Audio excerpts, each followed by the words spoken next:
Give me the best lighting you got. I'm aging. Perfect in one, decent.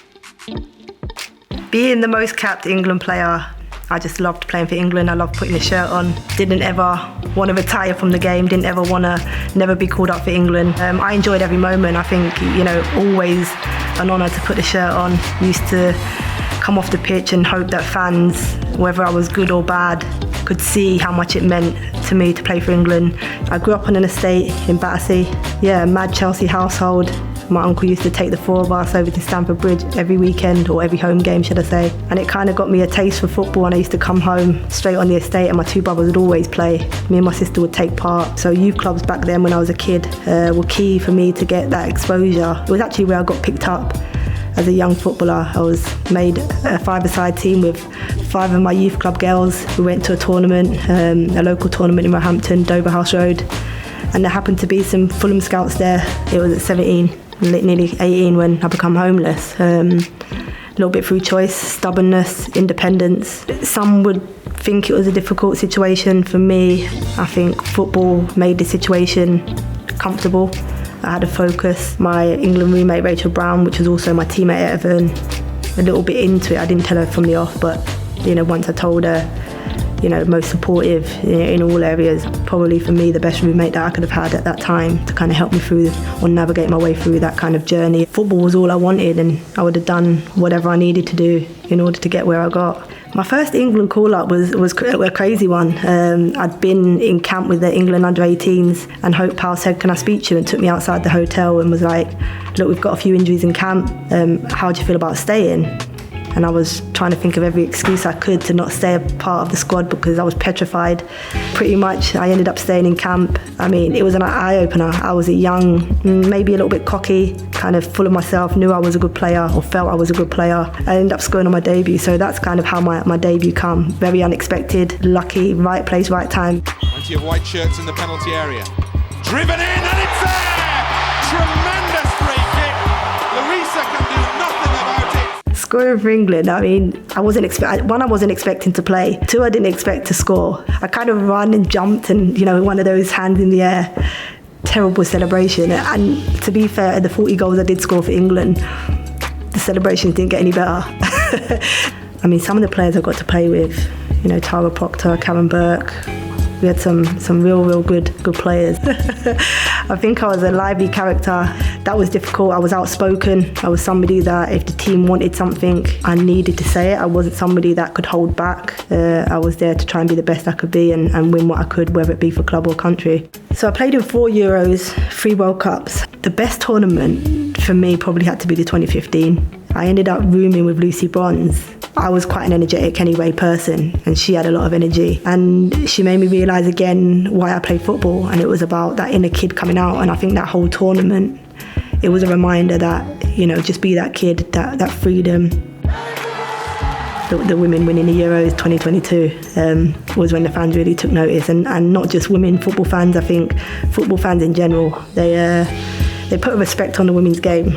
Being at Wembley for the Euro final against Germany, I know I didn't play, but I felt a part of the team. I felt a part of it, like what they did for our nation. And then obviously the Tooney goal, I mean, what an unbelievable finish. And then obviously we know the Germans equalised, and it waited for Chloe Kelly in extra time to get us that winner. I've never been so proud to be a part of or be in the presence of an England team that created history the way that they did, and it was a moment I'll never forget. I saw Jill Scott, who I played with a long time, was my roommate. She come and jumped on me, and I was fine with that. I was in my heels and I was fine. And then all of a sudden, Lucy Bronze, for whatever reason, thought I could manage the two of them on me. My right leg went one way, my left knee went the other. And I remember saying to Jill and Lucy, "You girls have done the business, get me off this floor." I was so embarrassed, but yeah, it was a moment I'll never forget. My retirement didn't come through me mentally and physically not being able to compete. It was an illness that I'd got during lockdown. With the condition I had, my consultant said you can relapse at any time.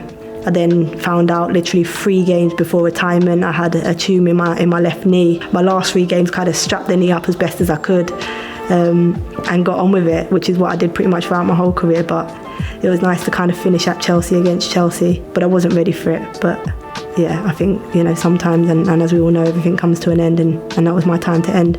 knowing that you made a difference to the game, I was a part of kind of a generation of players, and even a generation before me of players that were trying to put women's football on the map. You know, my dream was one day to be a professional footballer. I kind of played that out towards the end of my career. Of course, it's a huge honour for them to name a pitch after me. I'm not going to lie, I'm not going to sit here and go, I expected it. I didn't. I was very, very much surprised. Yeah, it's really nice that, you know, the home of football and England is that. You know, I have this thing where in my head I think I want to get on the pitch again, and then I realise I actually don't. So getting the boots back on, maybe. I think that sometimes, you know, when I watch it, I'm like, I'm itching, and I think, no, you're not itching. You're itching to kick a ball, but you're not itching to do all the work that comes with that. I think Fara was one of the players everyone was most excited and probably a little bit scared of playing with. She was the one that had all the answers to everything. You knew if you were going into a meeting that Fara was going to fix any problem that we had. My first World Cup in 2015, she was my roommate, which was completely random. We were friends, but there's a little bit of an age difference. All right, Luce, that's a Libby. For me, she was someone that I looked up to so much in the team. She said jump, I would have said how high. Even to this day, I probably would do the same. And just such a humble person. She always tried to get me to make cups of tea for her. But I think that was like what Fara was known for. Have you got a cup of tea, by the way? For me, starting at Everton at such a young age, I trained with Faz right from the beginning, and I mean from day one. Well, she was actually my coach first, and then my teammate second, but I learned so much from Fara. Always a person I could go to and speak to. Always want to give you feedback, whether it was positive or negative, but always with a solution, and an absolutely brilliant person. Under 11s Everton, right, she comes in, and I remember them, they were all cheeky. I was only young as well, a young coach. I was like, I like this challenge, but it's nice to see some of the kids that you coached, and they're there and winning the Euros where they did. This is a moment that you deserve, and we're all so proud of you. I am. I like to say I started the journey with you, and seeing this pitch being named after you is nothing short of what you deserve. And yeah, enjoy the moment, enjoy the day, and enjoy the cameras being on you. Wait, neck and easy.